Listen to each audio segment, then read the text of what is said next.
Hey guys, welcome back to the channel. This is part 1 of What If Naruto was the Jinchuriki of the World Eater.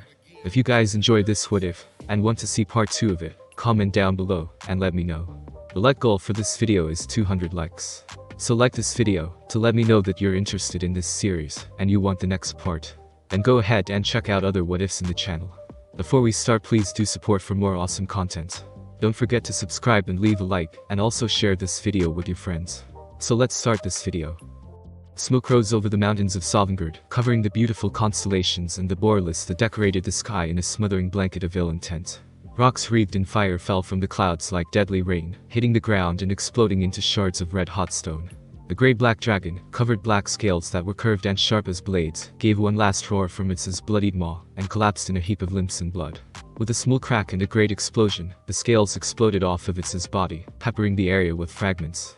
Mare, Dragonborn Nord and Thane of Whiterun, raised her shield reflexively, the sharp shards bouncing off of the metal with smoking noises. When the danger had passed, she lowered her shield, and prepared for the onrush of memories that came with absorbing a dragon's soul. While nothing was forthcoming, Mira stared at the slain corpse of Alduin, waiting for it to burst into flames like all the others. Wind, colored orange and red with hints of purple, streamed from the body as it disintegrated into dust, but instead of heading towards the Dragonborn, it flew off into the distance, joining with the vortex in the sky until it faded. A companion, an old hero, answered Mira's questioning gaze in his sullen voice. Perhaps Alduin isn't truly dead. This defeat may have only banished him, and when the time finally comes, he will rise once again, to fulfill his destiny.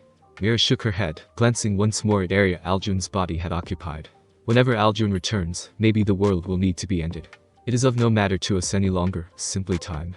Red pupil-less eyes snapped open, flickering inside their sockets, taking in everything about the surroundings the great dragon suddenly found himself in. Ankle-high water lapped at his talons. The ceiling was smooth stone, with weak thin blue metal pipes running through it. Wherever he had ended up, it was not the time he occupied previously. The roar drew Alduin's attention to a large cage, with bars so tall they disappeared into the darkness of the ceiling. A large, red and decidedly furious nine-tailed fox thrashed and raged, slamming its body against the cage, which was held shut by a single piece of paper with strange markings on it. Alduin arched a scaly eyebrow at the cautiously, sniffing it cautiously. Strange. This little paper holds a fraction of Arce's power. Why would he seal a Daedra inside a cage? And in such a strange place? You? Alduin gave the nine-tailed demon a bored look as it shouted at him, arching his scaly eyebrow in an oddly human fashion. What do you want, Daedra? He asked, forsaking his native tongue in irritation. The fox roared and snapped at him through the bars. Release me from this prison at once, and I will grant you the mercy of a quick death. It shouted at him. Alduin snorted and laughed darkly. You, a Daedra weak enough to be locked behind a scrap of paper, believe you can slay me, the firstborn of Akatosh. He snorted, blowing a cloud of smoke at the fox's muzzle. Such folly. I could destroy you with minimal effort, a waste of my power. A human would present more of a challenge. You, however, are not worthy of my time, infinite that it may be. With his piece said, Alduin turned away from the cage, showing the vulpine Daedra his back. The fox roared, and thrashed some more, screaming and threatening, while trying to reach through the bars to seize his tail. The dragon's face showed irritation and he spun around to face the caged creature. Nala. Alduin shouted, a wave of energy flying from his mouth, and to slam into the fox, bowling it over with force of his voice. When it recovered and stood, the fox opened its mouth to speak and threaten again, but found that no sound would issue from it. The great dragon sniffed contemptuously. Weak. The cry sounded from below the dragon, when out of place in the water-laden pipes. Looking down curiously, Alduin found a child, no more than a day old, floating in the water near his taloned feet. The baby had his hands out, grasping at his legs, as if he wanted to touch the mighty beast, showing no fear at the menacing visage hovering over him. Alduin lowered his snout to the baby and sniffed, ignoring the way the child giggled as his breath tickled his stomach. You smell of Arce, child. His red eyes fell on the seal holding the raging fox shut, recalling the similar scent. You must be the container for the Daedra. He narrowed his eyes on the child, who just clapped his hands and giggled. Though why the death god would do such a thing is beyond my comprehension. He lowered his snout again, softly nudging the babe with his nose. The child reached out, and clumsily patted the great dragon on the snout, feeling the smooth scales with a tiny hand. Alduin hummed with curiosity. Interesting, you do not fear me, do you? He lowered his head further, so that one red eye was looking at the child's face. Many strong men and Daedra alike have been consumed by the power of my voice, little July. The child simply giggled and patted Alduin on the snout again. However, when the babe took his hand from the dragon, a single small black scale stuck to the palm of his hand, seemingly without cause. The child stared curiously at the foreign object attached to him and blinked curiously when black lines began to crawl across his skin, up his arm and to his face, forming into 4 closely spaced fang-like markings. Black ink bled out of his skin, forming a mask-like tattoo upon his visage. The babe's eyes changed slightly, the previous black pupils lightening into a familiar reddish-orange that contrasted greatly with the cerulean irises. Alduin tilted his head, looking at the face of the child. Yet even more oddity about you, child. A blessing from my father, Akatosh. The dragon tapped his chin with the talon in a surprisingly human fashion. He rarely interferes with the lives of humans, except for the worst of crises. Air swirled around Alduin, concealing his form and stirring up the water which rocked the floating child. When the air cleared, there stood a tall man in place of a dragon. With long black hair, black robes with red runes running the length of the cloth, and smaller horns on his head, the aristocratic shape of his face, and the cunning glimmer in his red-orange eyes, he looked every bit a regal being. Alduin bent and picked the child from the water, cradling him in his arms. The baby giggled and clapped excitedly, a wide toothless smile on his pudgy face. Now, child, what do you know about the deities? Alduin looked at the baby expectantly, then shook his head. You don't know anything, right? It's a child. How could it know anything? The last part was muttered to himself. Waving a hand carelessly, he created a chair from the water and sat down, settling the child in his lap. Well now.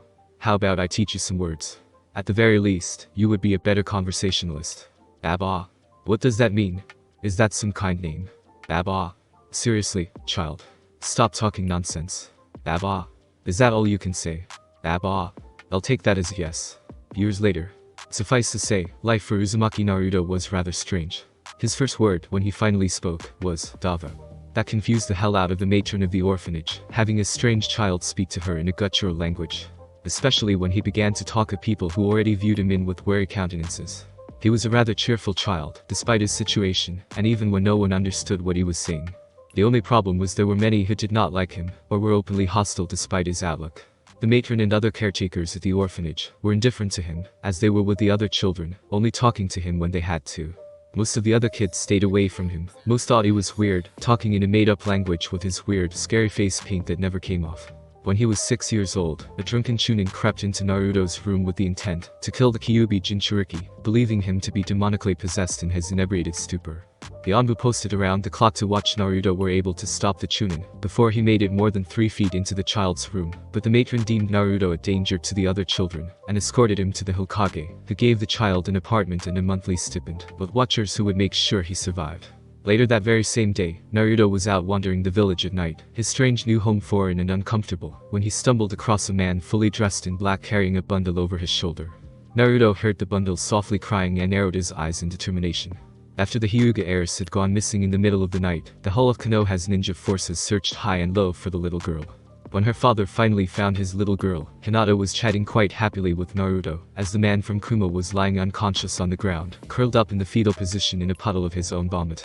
When asked what happened, Naruto simply explained to them that he followed the example of several women he had seen by the hot springs when a man peeked on them, mainly hitting the older man in between the legs with a stick, hard enough that the man vomited and collapsed. From that day forward, Naruto was always welcomed into the Hyuga compound with open arms and smiles, especially from Hinata and her twin sister, Hanabi. Not even a year later, Naruto, once again wandering the village at night, this time from simple insomnia, slipped away from the Anbu that watched over him and came across a terrible sight. The door to the Uchiha compound had been left ajar, something that never happened due to the clan's paranoia. Curious, Naruto took a look inside and nearly retched. What he found were corpses decorating the ground, blood that ran in rivers and streams, and even more red liquid splashed everywhere.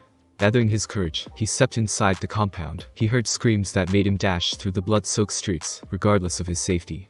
He found Itachi Uchiha, covered in the blood of his clansmen, standing over his mother, ready to strike her down with his Kodachi, the Uchiha patriarch already dead on the floor. Ignoring the shock of his peaceful watcher, who enjoyed playing games with the young blonde, being the one who slaughtered his clan, Naruto dashed into the room and slammed himself against Itachi's leg, making the Anbu captain stumble off balance and miss his mother. Taking his chance, Naruto channeled Alduin's power and let loose a piercing shout that echoed across the entire village, waking the sleeping people and alarming the ninja population. Itachi fell to one knee, clutching his bleeding ears and grimacing in pain. With his plan compromised by one he was unwilling to kill, the Uchiha heir looked into Naruto's eyes, his showering and twisting into a different form. Tsukuyomi. Naruto suddenly found himself in a world that was bathed in blood-red light coming from the red moon above him. Itachi appeared before him, his face sad, tears running down his cheeks. Naruto-kun, I'm afraid that I won't be able to watch after you anymore. This is something that I must do. Naruto gazed at Itachi with the confusion and sadness warring on his face. Why are you doing this, Oni-san? He asked. Itachi knelt and set a hand on Naruto's shoulder, and told him about what the Uchiha had been planning to do, how he was forced to massacre his family to keep everyone else safe, and how important it was that no one knew his reasons. Naruto understood, but wished things could have been different. The effects of being under genjutsu that strong took a toll on Naruto's mind, and when it was released, the strain hit him quickly, and he collapsed to the floor, unconscious. When Naruto woke, it was to the sounds of a girl crying. Blinking groggily, he rolled over in the hospital bed and peered over the railing. In the bed next to his, there was a shaking form covered by a thin blanket, curled into a ball and sobbing, with small sniffles echoing round the empty room. The girl's voice, just loud enough that the blonde could hear it, if only barely, mumbled thickly, "Why, Oni-san? Why?" In between sobs. Naruto pulled himself over the railing, dropping down to the floor quietly. He made his way over to the other bed and climbed up onto mattress. Sitting on his knees, he shook the figure's shoulder gently. "Hey, are you alright?" he asked with quiet worry. The figure quickly turned over, face illuminated by the moonlight streaming through the window. It was a girl with teary onyx eyes, straight black hair and a heart-shaped face that was streaked with tears. Her eyes were red from crying, as well as white from the fact that another person was in her bed. "Who are you?" she whispered quietly, subtly trying to back away from the stranger. "I'm Naruto Uzumaki," he introduced, holding his hands up to show he meant no harm. He found himself pulled into a sudden embrace, the quick action taking him by surprise. The girl began to cry harder, wetting his shirt with her tears. Naruto panicked, thinking that he had done something wrong. "I'm sorry. I didn't mean to do anything," he whispered frantically, wrapping his arms around the girl. The girl hiccuped and spoke quietly into his shoulder. "Sometimes, when Itachi tucked me into bed, he would tell me stories about you. He said that you were the nicest boy he'd ever met, happy all the time and cheerful." Naruto said nothing, not having anything to say, and the girl continued. "He was so nice to me. Why did he do it? Why did he kill them?" Naruto tightened his arms around her as she began to sob again. Taking a leap of faith, he told the girl everything that her brother had relayed to him in the Tsukuyomi world. At the end, she stared at him in disbelief. "My dad was plotting to overthrow the Hokage." Naruto nodded seriously. She blinked. "But why did Itachi have to kill them all? Couldn't he have just killed the leaders?" Naruto shrugged and shook his head. He said that he didn't kill everyone. He had help from someone else, but he wouldn't say who. Just told me that he wore a weird mask. The girl, still holding on to Naruto, looked down, thinking hard. Deciding to lighten the mood, Naruto smiled encouragingly at the girl and asked, "What's your name?" "I told you mine, but never got yours." The girl smiled slightly, glad for the distraction. "I'm Suki Uchiha." "Well, Suki, we should probably go back to sleep. The moon is still out." He made to let go and returned to his bed. Suki gained a panicked look and clutched Naruto tighter. "Please don't make me," she whispered fearfully. "I don't want to see all the bodies and the blood again." He stroked her back soothingly and slowly lay down on the pillow. "Don't worry, Suki-chan. I'll be here to keep the nightmares away, alright?" She nodded tentatively, and laid her head down, Naruto holding on to her comfortingly. Eventually she relaxed, and slipped into a restful slumber, followed shortly by her bed companion. From that day forth, Naruto and Suki were best friends. The only surviving members of the Uchiha, her and her mother Mikoto, moved out of the now abandoned and blood-stained Uchiha compound and moved into the apartment complex where Naruto lived, wanting to stay close to Suki's new friend. Eventually, Naruto introduced the Uchiha heiress to Hinata and her twin sister. When they first met, the Uchiha and Hyuga heiresses had a three-way stare-off with each other, eyes narrowed and glaring. Suki had grabbed Naruto's right arm tightly and held it to her chest. Hinata grabbed his left and enfolded it in her arms, and Hanabi had latched onto his torso like a limpet. The blonde blinked confusedly, glancing at the girls who were holding onto him possessively. It would not be the last time such actions would elude his understanding. Through the years, Naruto grew under Alduin's tutelage, as the ageless dragon knew much. He learned about the deities, or the Aedra, Akatosh, Arche, Mara, Talos, Stender, Zenithar, Kainerith, Debella and Julianos, benign beings who watched over the world. Alduin in particular paid a lot of attention to Akatosh, seeing as he was his father. Naruto also learned of the Daedric lords, such as Marin's Dagon, Nocturnal, and Azura, the chaotic, dangerous and occasionally good deities, opposite of the Aedra. It was during Naruto's academy years that Alduin began to teach the blonde container magic, fighting styles and swordsmanship lost to time and space. When asked how he knew all that he did of human abilities, Alduin replied, "Just because my job is to remake the world, doesn't mean I don't like to get up and about every once in a while." He elaborated at Naruto's confused look. "Every once in a while I like to get out into the world and look around, living a lifetime or two as a different race, learning how to fight like they do." With that in mind, I've been alive for thousands of years, so I have a lot of experience in these things. With that, an evil, toothy grin grew on the dragon's face. Of course, I will be teaching you everything I know. And that means training worthy of a dragon. And dragons do not hold back. From then on, life was hard, but very worth the constant pain and exhaustion. In the mornings, Naruto worked his body extensively with stretches, weights and running to build muscles and stamina. It was also during that time that the young blonde learned of magic. Not the jutsu ninjas use, but an entirely separate system with different mechanics and effects. There were similarities, of course. The most destructive spells use fire, ice, and lightning. But there were many more for almost everything, including healing abilities and transmuting ore into something more valuable. These abilities Naruto hid from all but the most important of people, which included his friends and the Hokage. His predisposition for fire spells was noted as a slight indication of pyromania, natural for a dragon. And, naturally, when his body was capable of handling them, Alduin taught him of the Thuum, the dragon's voice. And, equally naturally, Naruto took to it like a true dragon, his voice becoming one of his deadliest weapons in his arsenal. And with his father figure's power flowing through him, his Thuum was far more powerful by far than even the ancient graybeards. Later, with help from a girl a year older than him, and a friend from the orphanage, Naruto got a job working at a weapons supply shop, carrying heavy pallets of metal and other materials for forging. Over time, Tenten, who helped run the shop, taught him how to use the forge with permission from her father. With help from Alduin, Naruto was able to find an ebony ore vein in the basement underneath his apartment, and forge it into a sword and dagger. Tenten, having an appreciation for all things sharp, deadly and exotic, begged for weapons made from ebony. Naruto could not resist his first friend nor her puppy dog eyes, and made her sets of kunai and shuriken with the black metal. There was now a fourth girl in the staring contests, much to Naruto's chagrin. During the academy, Naruto was an average student. It was through no fault of his own, despite the rumors. Even after he talked to the Hokage about teachers sabotaging his work and the subsequent firing of said teachers, the rest grew to resent Naruto, and so the cycle continued. Some blame lay with Alduin, who insisted on teaching and training him long into the night, leaving him tired and sore for the next day. The class he learned in was divided in opinions when it came to young dragon. A good many of the civilian-born ninja in training found his eyes, tattoos and tendency to grumble in a strange guttural language disturbing, and therefore avoided him as best they could. The clan-born ninja had very little problem with him, as he was simply another ninja, like them. However, when Kiba and Izuka seemed very put out over his preferred company, namely the many female clan-born students and one civilian-born. This was not exactly a problem for Naruto. The ladies in Shino, while quiet and seemed to get too close for his comfort on occasion, were just perfect to hang out with, and they treated him like any other kid, partaking in childish games and playful teasing. Tenten graduated a year before the new class, joining a genin team with a Hyuga named Nichiko, Hinata and Hanabi's cousin from their uncle, Hisashi, and Rock Lee under the Jonin Might guy. Naruto remained friends with Tenten, and even made more with her team, training and sparring together when they weren't on a mission, sometimes working in the forge and helping Tenten run the store when she was available. Naruto woke the day of graduation with a tingling sense of excitement and determination in his mind, quickly throwing on his ensemble of black-colored clothing, as such as a way for him to pay respect to his father figure and teacher, Alduin. He called out a goodbye to a cleaning Mikoto and left his building, ready to join the ninja population. The door to the classroom slid open, and the familiar face of Naruto entered. His cerulean red eyes glanced around the room, searching for his friends. Spotting Suki, Hinata and Hanabi sitting together near the back, Naruto smiled and made his way over to them.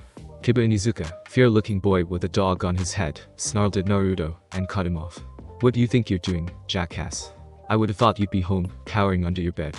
Naruto sighed, his lips turning down into a scowl. "Kiba, this macho posturing was all well and good when we were kids, but we're on the precipice of becoming fully-fledged ninja for our village. What would your mother think?" Kiba growled, leaned forward until they were nearly face-to-face. "I don't care. You strut around the village, all full of yourself, it pisses me off. And stop bringing my mother into this. You need to grow up, Kiba. And I bring her up because she seems to be the only one who can get through to you." Naruto pushed Kiba away and continued walking towards his friends. Kiba growled and sat down with his arms crossed, infuriated by the blonde's countenance. "Hey, girls." The three heiresses looked up and greeted the Jinchuriki happily. "Good morning, Naruto-kun. Are you ready for the test?" Hinata asked with a gentle smile. Naruto scoffed slightly. "All we have to do is henge, Kawarimi into Bunshin. That's something most of us could do in our sleep." Any further conversation was cut off by the appearance of Iruka and Mizuki, the two Chunin instructors. "Alright class, settle down." Iruka called out, taking his place at the stand. "I know you're all excited about taking the genin test, so settle down, and we'll begin shortly." Mizuki quickly passed out papers along the rows and then came back to the front, carefully watching the students. Iruka started a timer and set it on his desk, announcing, "Begin." An hour later, the timer went off, and the Chunin collected the booklets. "Everyone, it's time to head outside for the practical examination." Iruka led the way down to the target range, where 3 humanoid targets sat at different ranges, bull's eyes painted on vital areas. The test went by rather quickly, as shuriken were designed for quick strikes. Most students scored well above average. When it was Naruto's turn, he threw his kunai and shuriken, getting 8 out of 8 for both.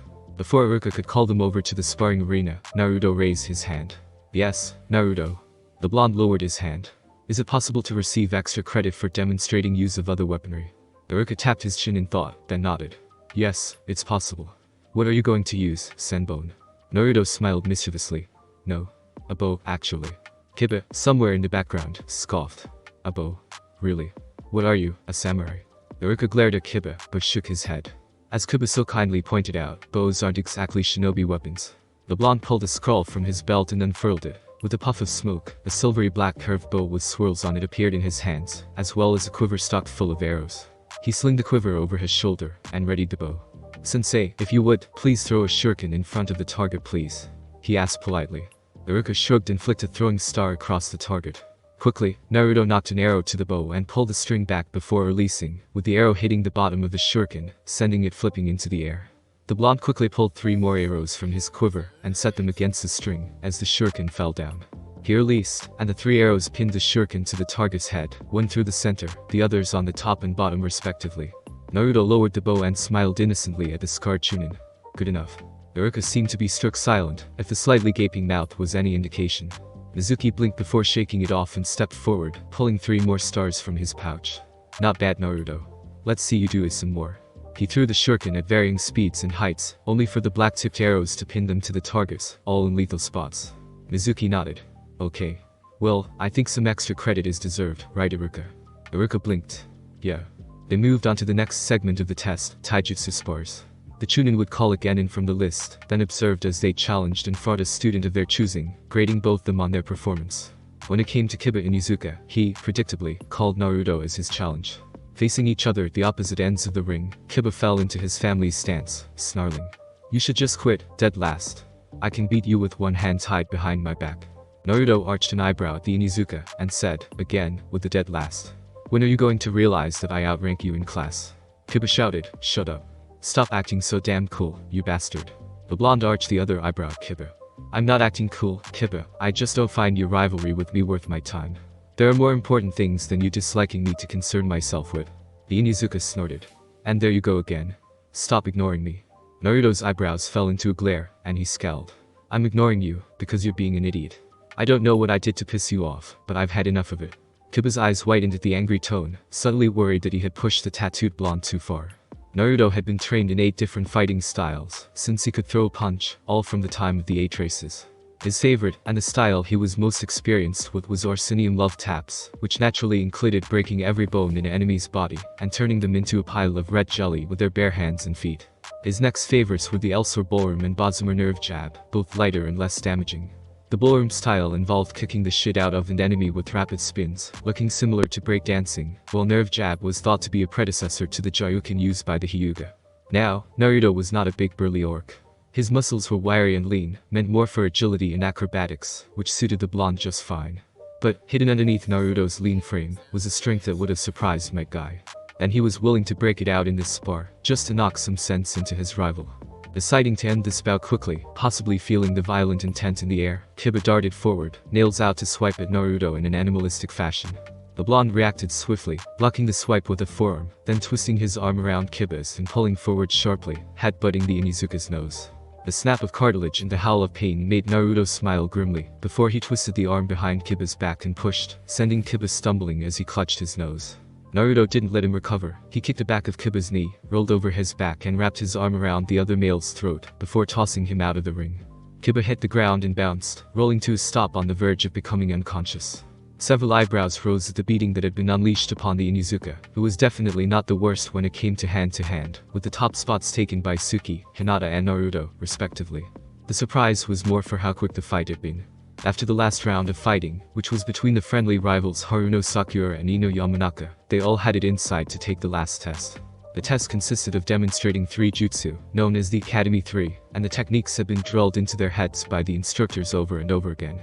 It was no surprise when most passed with relatively high scores. Iruka congratulated the class of graduating genin, telling them to meet back in the same room in a day for team assignments.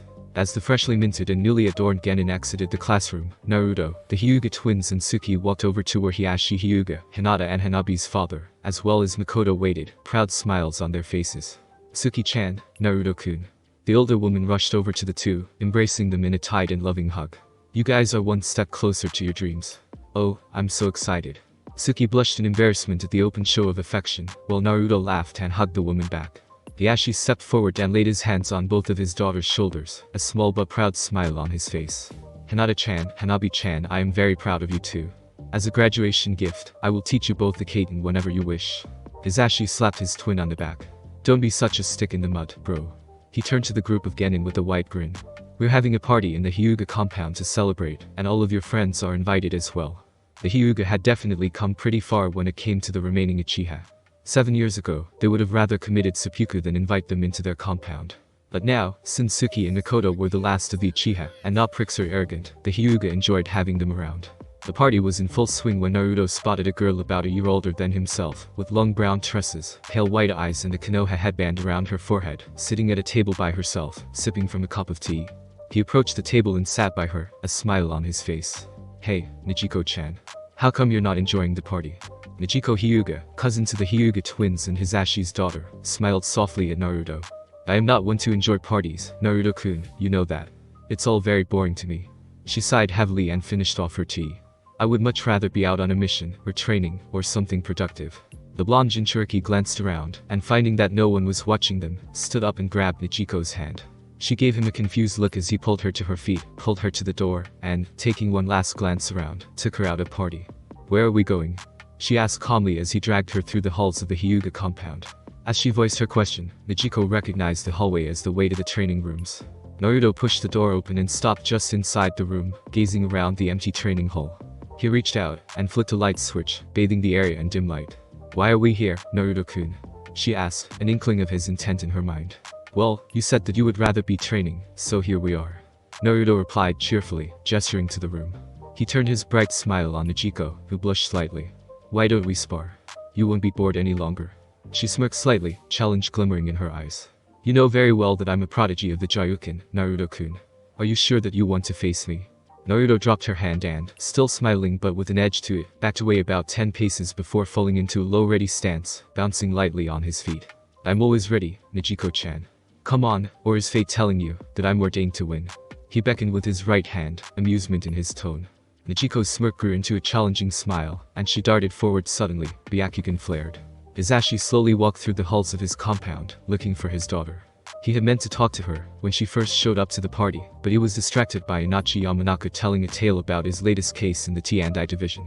He peered into every room he passed, quietly calling her name, until a distant yell drew his attention.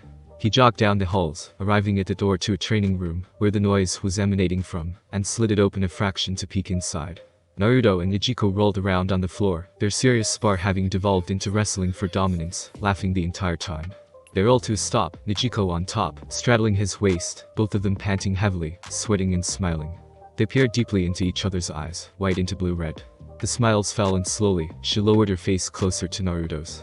Their lips touched tentatively, and they separated, eyes wide. Then, Nichiko darted forward and slammed her lips onto his, her hands going around his neck and threading through his hair, while his hands went to her hips. Hisashi smiled slightly at the sight, before sliding the door closed quietly. He snuck away, leaving his daughter and her crush alone. He could embarrass them later, as was his right as the father. He just hoped that Hiashi didn't catch wind of it until Hisashi could make fun of him. Nala, in this case, is used as be silent, and literally means silenced in dragon tongue. The sounds of someone snickering woke Naruto from his slumber. His eyes snapped open, then shut just as quickly. Sunlight poked him in the retinas, and he groaned, rolling over and burying his face into his silky soft pillow. His pillow proceeded to gasp, and scare the hell out of him. Naruto's eyes flew open and fixed upon the white eyes of Nichiko Hyuga, who was blushing heavily. His eyes flickered down to his arms, which were wrapped around her waist, their bodies pressed close together, practically nose to nose. Instead of jumping away and apologizing, Naruto grinned mischievously, and whispered, "Good morning, beautiful. Did you miss me?" He proceeded to slide a hand down to her backside and gave one of her cheeks a small squeeze. Unlike the aloof front Nichiko put up in front of other people, she squeaked and, if possible, flushed even brighter red. Naruto grinned and leaned forward, placing a light kiss against her lips. He moved to deepen it, but froze when he heard someone clear their throat from behind him. His eyes were wide, and he whispered, "I didn't just squeeze your ass in front of your father, did I? I'm not a father, though I think that Hisashi would most likely laugh at you, instead of kill you." Naruto rolled over and looked up, his eyes landing on a tiger Anbu mask. The man's posture denoted that he was vainly trying not to laugh. "Naruto Uzumaki, Hokage-sama requests your presence at his office." The blonde container stood and brushed himself off, then helped Nichiko to her feet. Tora gripped Naruto's shoulder, and they vanished in a whirlwind of leaves. Nichiko blushed and touched her lips softly, a smile present. Then, she pumped her fist in the air and shouted, "Yes. I got him first. I see you enjoyed yourself." Nichiko spun around at the male voice behind her, simultaneously jumping. She spotted Hisashi standing there with his arms crossed and a smirk on his face. He cocked an eyebrow. "So, when can I expect a grandchild?" The Hyuga prodigy turned bright red in anger and embarrassment, and her shout roused the entire compound. "Dad." Gears and Sarutobi sighed around his pipe and looked over the paper in front of him.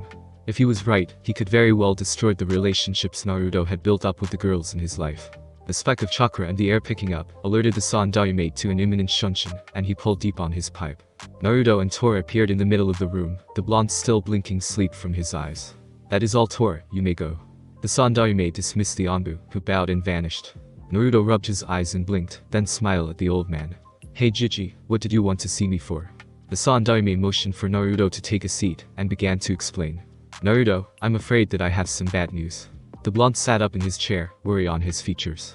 "Do you remember the time you saved Hinata from the Kumo ambassador?" At Naruto's nod, he continued. "Well, we demanded that Kumo compensate us for the attempt, and they sent over this, just recently." He slid the paper across his desk to Naruto, who picked it up and began to read it. With every passing moment, his eyes became wider and wider, until they seemed ready to pop out of his head. He looked at the Sandaime incredulously. "Is this?" "I'm afraid so." Naruto was stunned. "But how?" The Sandaime began his explanation. The Raikage responsible for ordering the kidnapping was deposed shortly after the failed attempt, and the Yondaime Raikage drew this up as compensation. He figured that we would need stronger ties to each other's villages, and so, he volunteered his adoptive daughters for it. Any other person would be the wrong choice, either too young or too old, and only you are the right age. So. Naruto slumped in his seat. "I don't have a choice, do I?" Hiruzen shook his head. "I'm afraid not. It is either this, or war." The blonde sighed, and rubbed his forehead. "What am I going to tell the others?" he mumbled to himself. The Sandaime gave Naruto a sharp glance. "There is always what we talked about earlier." Naruto stood. "Alright. When do I go to retrieve them?" "Right now." "Naruto Uzumaki, as your first mission is again in Kono Higakure, you are to travel to Kumo and retrieve Ni Ujido and Ni Samui, and then return here. Yugao will be your jonin accomplice for this trip." The door slid open, and a woman with purple hair, that hung down her back and a katana on her hip entered. "Hello, Uzumaki-san. You have an hour to prepare for the journey. Pack for a C-rank mission."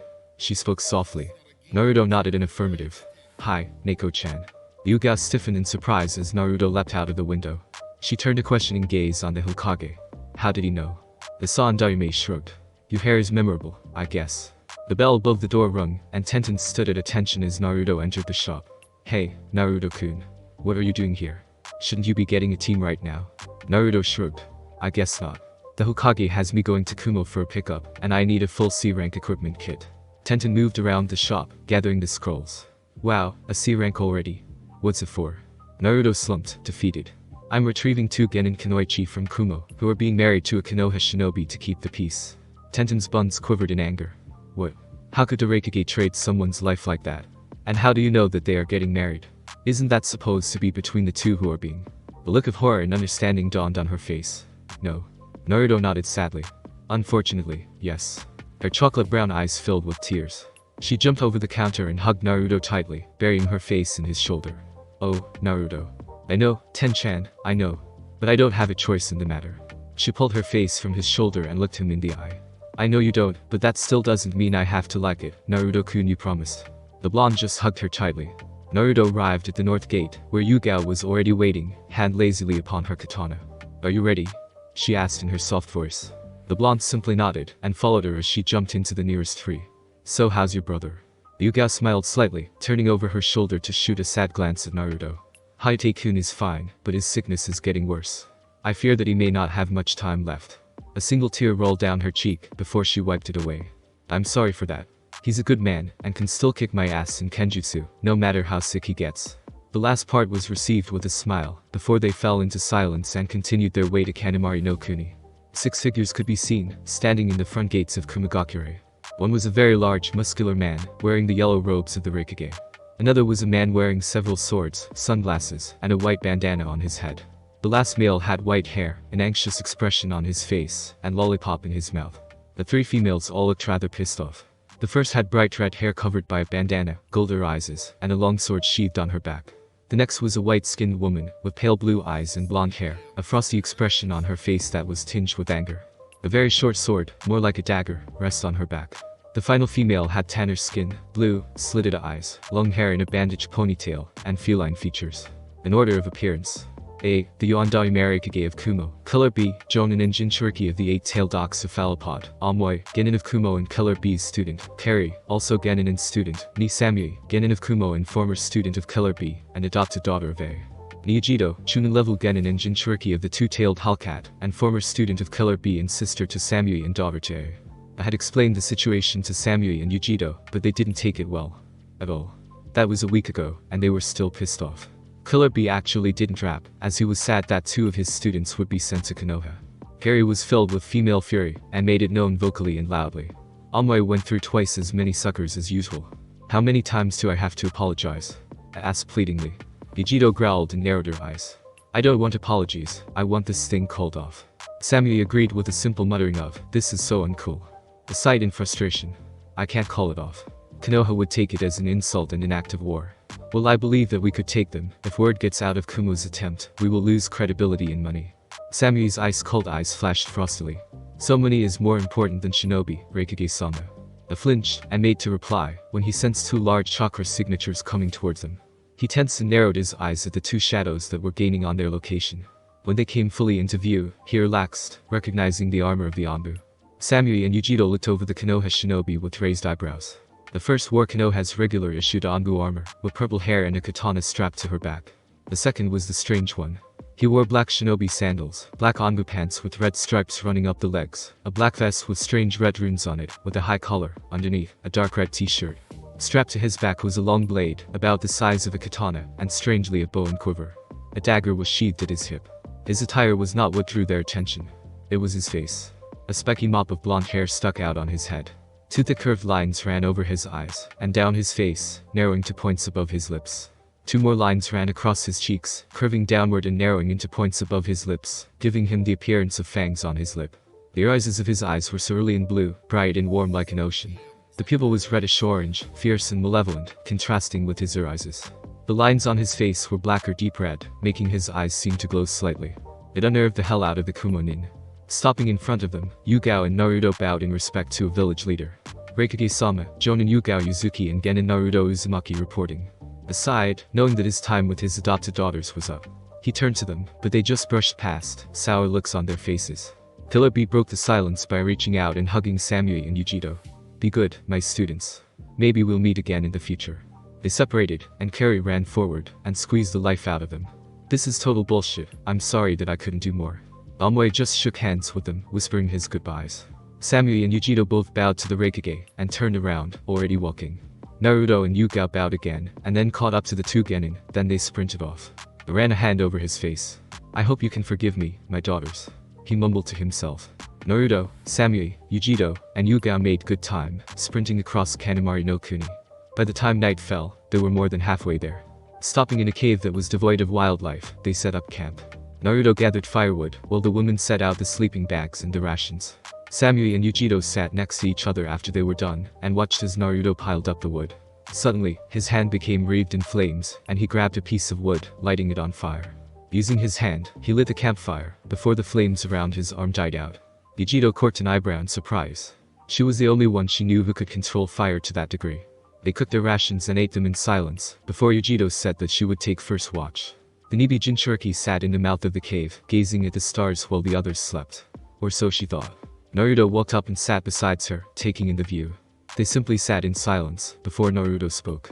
They're beautiful, aren't they? Vegito glanced at him, but answered anyway. Yeah. Sometimes, I gaze up at the stars at night and wish that I was someone else, you know. At least, someone who could deal with all the crap I've had to go through. Naruto turned and took in Yujito's moonlit profile. You know, I wouldn't mind getting married at some point in my life. But not when I'm 13. Vegito gave Naruto a confused look. What do you mean? You know about the marriage contract between you and the Kyuubi Jinchuriki, right? At an affirmative, Naruto stuck his hand out with a sardonic grin. Hi, Naruto Uzumaki, genin of Kono Higakure and container of the Kyuubi no Yuko. The blonde patted himself on the back at Yujito's surprised expression. You're the one me and Samui will be marrying. Naruto nodded in affirmative. The other blonde narrowed her eyes on Naruto in fury. Why? Why what? She almost growled. Why did you take the contract? Why did you take away our freedom? Naruto scowled. I didn't want to. I was forced to sign the damn thing in the name of keeping the peace. You could have done something. Instead, you took the low road and stole our choices. Yujito shouted quietly. Done something? What could I have done? It was an order from the Hokage. I can't just say, nah, find someone else, I'm busy. Naruto spat sarcastically. Do you think I wanted this? I sure as hell didn't. I have a girl back home that I love and who I promised to marry. But now, I'll have to reveal my bloodline, just so I can be with her. I didn't want that. Yujito was taken aback by that. What? Naruto scowled at the stars. In my village, there's something called the CRA, the Clan Restoration Act, or in my case, CCA, Clan Creation Act. It makes it so that a wielder of a bloodline has to marry multiple women in order to make the clan grow. And why didn't you want this? The blonde glared balefully at Yujito. I know for a fact that there are several girls who love me in Konoha. However, I didn't want some kind of harem, I wanted to marry a girl who loved me. Naruto sighed. Now I have no choice. I suppose that the other girls will be happy. They fell into an awkward silence that Yujito finally broke after 10 minutes. I'm sorry. She started in a subdued voice. I'm sorry that I blamed you for all of this. I know that you didn't want to do this, but I'm just so angry. I thought my two-san cared for me and Samui, but without even asking, he puts us up on the contract. Naruto shook his head. That must be tough. I would hate to have my free will taken away like that, especially by a father figure. Sniffling reached his ears, and Naruto turned to see tears making tracks down her cheeks. He sat up and put a hand on her shoulder, making the other blonde look at him. I know that we both don't like this, Yujito, but as much as we despise the circumstances, I don't want to be stuck in a loveless marriage. Yujito tilted her head in a confused manner. What do you mean? Naruto smiled slightly. I mean that I would like to get to know you, Yujito. Maybe, just maybe, we can make this situation work for us. His smile became wider. I happen to know this little restaurant that makes the best sushi in Fire Country. Yujito reached up and laid her hand over his. I'd like that. Unknown to both of them, Samui heard the entire thing. The next day, they packed up their camping supplies, buried the fire and began running again. The group reached the border of Kaminari no Kuni and Hai no Kuni, jumping into the trees to increase speed. As they traveled, Naruto told Yujito and Samui about the best places to eat in the village, as well as the tourist attractions. Naruto froze as he landed on a tree branch. The women in the group stopped next to him, questioning looks on their faces. He put a finger to his lips and pointed at his ears. The girls all listened carefully, sending chakra to their ears. Footsteps were muffled by the grass, but the boisterous talking of a column of bandits drew their attention. The leader of the column, a burly man with a scraggly beard, had a tied-up woman over his shoulder. Turning to the bandits, he shouted, "Come on, boys. Leader Sama wants us back by midnight. With the loot we got, we will be able to rest easy for weeks." The bandits cheered. "Yuga-san, what do we do?" Yujito asked quietly. The purple-haired jonin rested her hand on her katana and drew it out slowly. "We will kill the ones with hostages first, quietly. Then, we will take the rest out, but leave one alive for interrogation." Naruto nodded and drew his dagger from its sheath. He jumped down from the tree, into the bushes next to the path that the bandits were taking. Once they all passed, Naruto dived out of the bush, rolled and came up behind a thug carrying an unconscious woman. He slammed his hand over the thug's mouth, using the dagger to slit his throat. Two shurikens whistled through the air, striking two hostage-carrying thugs in the back of their heads. The kunai lanced into a thug's throat, and he gurgled and collapsed. The bandit's eyes wandered over a bush, catching on a hilt sticking out of the bottom of it. He wandered over and bent to pick it up, when a hand flew out of the bush, clamped around his mouth, and pulled him into the foliage. Naruto, now in the trees, smirked. Time to bring the noise. His hands became wreathed in flames. Curling them into fists, the fire gathered into a small bowl. The sharp whistling drew the attention of the thugs, who all looked up. A small ball of fire flew straight into the middle of the group and detonated with the force of 3 explosive tags. Shell-shocked by the explosion, the leader of the bandits dropped the woman he was carrying and clutched his ears. A woman dropped in front of him and struck him across the temple with the blunt side of a katana. Naruto, with his ebony sword drawn, Samui with her dagger sword and Yujito with a pair of gloves that had metal claws in the fingers, dashed into the group. The blonde slashed and spun, cleaving a bandit in half and deflecting a katana coming his way. Samui, with her smaller weapon and greater speed, struck swiftly, weaving slashes and stabs through the guards of the bandits. Yujito channeled Yaoki to her claws, which lit with dark blue fire. She dodged and spun, leaving several gashes across the chest of two bandits, who screamed in agony as they were consumed by blue fire. Naruto flipped over a charging thug and slashed him across the back, severing the man's spine. They mopped up the rest of the bandits, before piling the bodies up and lighting them on fire with a Kaiten jutsu. Yugao tied up the leader, and proceeded to torture him for information. After she threatened to cut off what made him a man, he sang like bird. Apparently, the leader of the group of bandits, whom he was a part of, was an Iwa missing nin named Tsukai Kanare, also known as the Cataclysm, in part of his Kaiten and Doten affinities. The former Anbu then cut off the man's head, and burned his body. She sheathed her katana and turned to the trio of genin. So, what do you want to do? Would you like to destroy a bandit camp, or continue on our journey back to Konoha? Samui stepped forward immediately. The answer is obvious. We should take out those bandits before they can do more harm. Naruto and Yujito agreed heartily, and Yugao smiled slightly. Good, that's what I expected. The camp is north of our position, about a mile. Move out. They dashed into the trees, heading for the camp, and hopefully, freedom for the captives. Naruto climbed his way to the top of a pine, steadying himself against the trunk. He unsealed his ebony bow and arrows, attaching the quiver to his back. A light shined across his face, and he looked down, spotting Yugao and Denise's sisters. He nodded down to them, before whispering 2 words to himself. The night became lightened to him, and his vision became sharper. Spotting the 2 sentries at the gates of the camp, he pulled an arrow from the quiver, knocked it to the string, and pulled back. Taking a deep breath, the world seemed to slow. Focusing the tip of the arrow right above the first sentry's head, and let fly, quickly pulling another arrow, drawing the bow and releasing it above the other sentry's head. Down below, the women's sharp ears picked up the sound of whistling. That being the agreed-upon signal, they drew their personal weapons and sprinted silently towards the camp's wall. As they approached, an arrow impacted into one of the sentry's head, flinging him back into the compound. Before the other could make a noise, another arrow sprouted from his neck, and he fell without a sound. The women sent chakra to their legs and jumped, hurtling over the wall and landing silently. Yugao nodded to Samui and Yujito, who split off to take their quadrants of the camp. Naruto, up in his tree, drew a special arrow that was fletched with a timed exploding tag. Drawing the bow to half tension, he whispered to himself, Shadow Arrow Clone Jutsu, and released. The arrow multiplied into an entire volley, all with the tag burning. A random bandit stepped out of his tent to relieve himself. Looking up into the sky, he spotted what seemed like the entire starry night sky falling down. The bandit blinked and tilted his head as the stars seemed to come closer. Realizing the danger, he opened his mouth to shout when the arrows slammed into the earth, pinning the bandit to the ground and ripping through the tents, killing the ones inside silently. Yujito shot a couple of senbone from her clawed gauntlets, striking the bandits in their throats. She crept around her quadrant, slitting the throats of the sleeping thugs. Yujito used her Anbu training to stealth around a circle of tents, her hand on the handle of her katana. 3 laughing bandits stood over a tied-up woman, who was sobbing silently. 2 of the thugs faced away from Yugao's position, as she pulled a duo of shuriken from her pouch. The bandits were unprepared as whistling split the air, a shuriken embedding itself into the back of one of the thugs' head.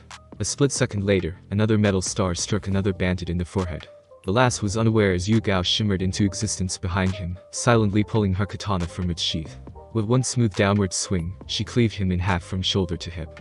Untying the woman swiftly, Yugao nearly jumped out of her skin, when a scream split the air, only to be silenced a second later.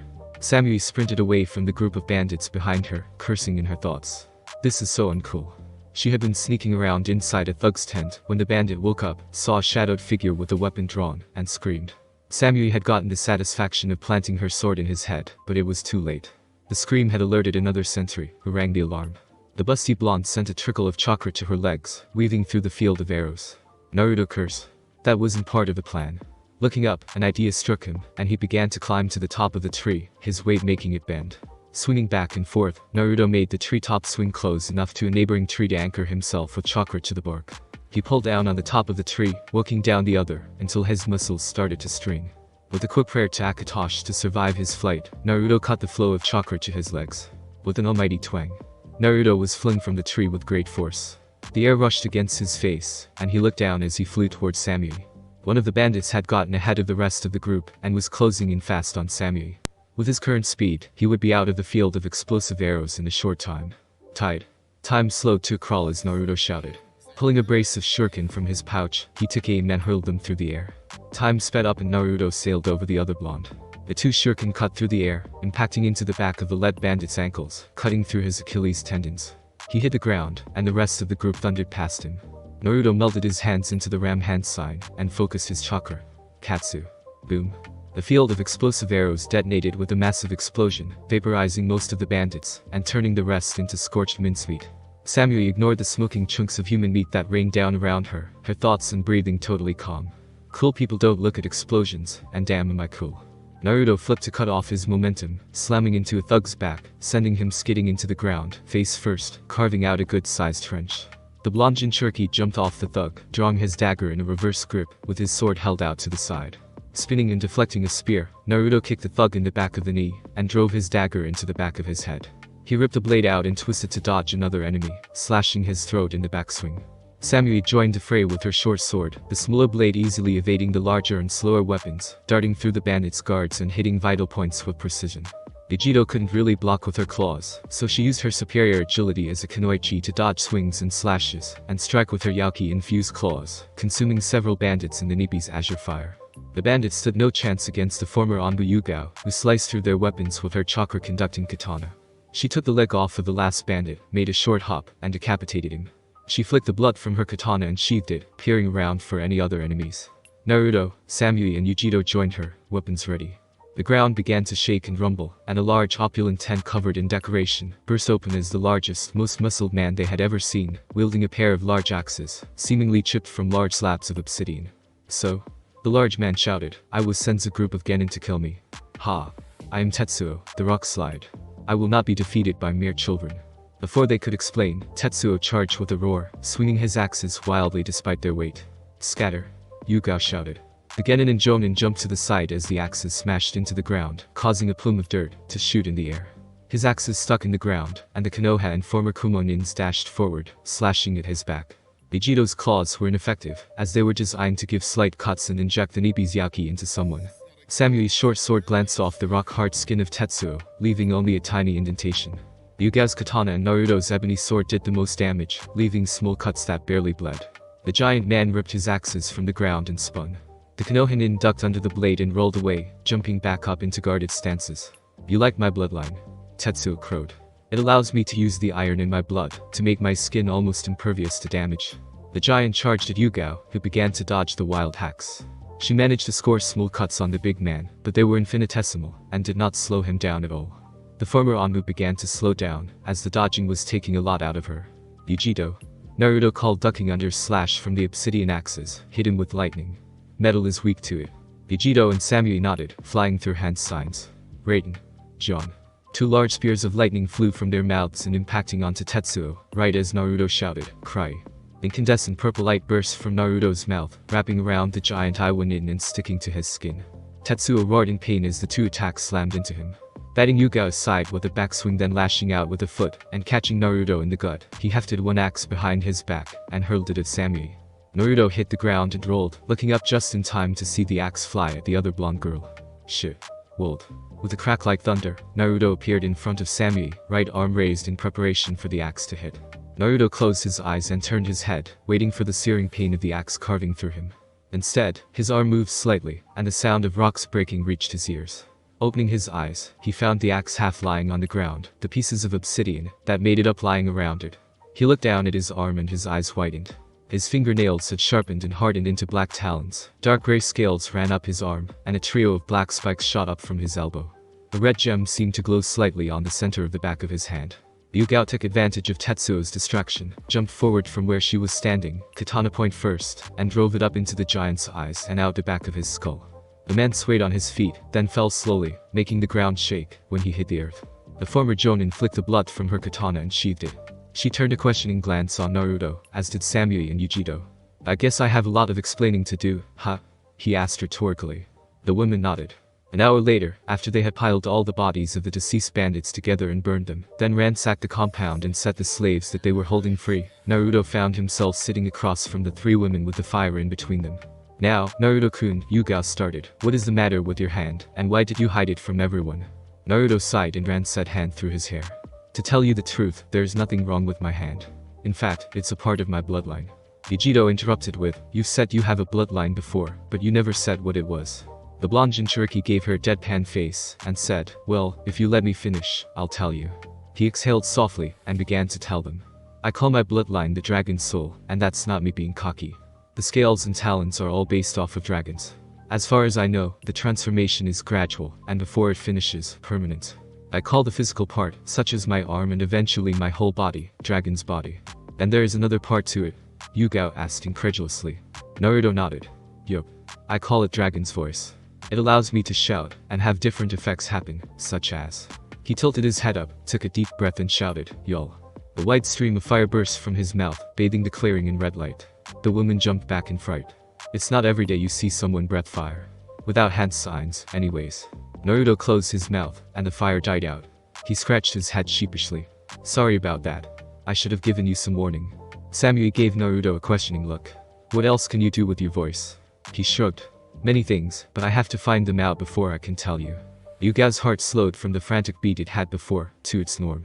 "Alright, I think that's enough excitement for one day. I'll take first watch, Yujiro second, Samui and Naruto third and fourth."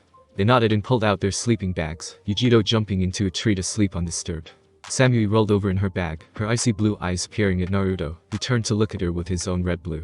"Can I help you with something, Samui-san?" She hesitated and spoke. "Thank you." The other blonde courted eyebrowed her. "For what?" "For saving my life." Samui smiled slightly. "That was really cool of you."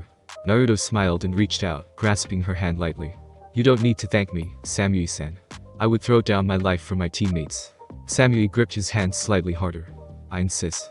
I owe you a debt, Naruto-san, and I will pay it off eventually." The blonde guy thought for a second, then smiled at her. "I have an idea." At a raised eyebrow, Naruto was quick to explain. "I mean, nothing bad, just a couple questions. Firstly, what's your favorite food?" Samui thought for a second, then responded, "I enjoy sukiyaki, as well as ice cream. They're my favorites." Naruto nodded, smiling. He knew the best restaurant that served sukiyaki, with an ice cream parlor not too far away. "Alright, second question. Would you like to go on a date with me when we get back to Konoha?" The blonde woman was surprised by this, and eyes showed on her beautiful face. "Really?" The blonde Jinchuriki nodded. "Of course. Why wouldn't I take a beautiful woman like you out for a night on the town?" Samui blushed gently, and squeezed Naruto's hand. "I would like to go on date with you, Naruto. That would be really cool." Naruto pulled her hand up to his lips and kissed it gently. "I look forward to getting to know you better, Samui." Smiling at each other one last time, they fell asleep, still holding each other's hands. Thanks for listening. I do hope you enjoyed.